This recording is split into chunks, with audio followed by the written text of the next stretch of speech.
তো অনেকদিন পরে আমরা খিচুড়ির আয়োজন করলাম, দেখতেই পাচ্ছেন। A few moments later.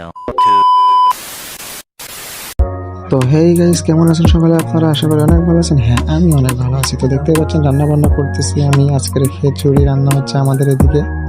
তো এটা হ্যাপি নিউ ইয়ার উপলক্ষে আমরা একটু ছোটখাটো একটা আয়োজন। তো এই আয়োজনে দেখছেন গোশ দিচ্ছে এক কড়া, হ্যাঁ, তারপরে দেখছেন রান্না বান্না চলতেছে খিচুড়ি।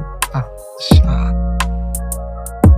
তো কারা কারা খেতে চান অবশ্যই কমেন্ট করে জানিয়ে দেবেন এবং চলে আসবেন আমাদের এখানে। অনেক মানুষ ছিল, দেখতেই পাচ্ছেন।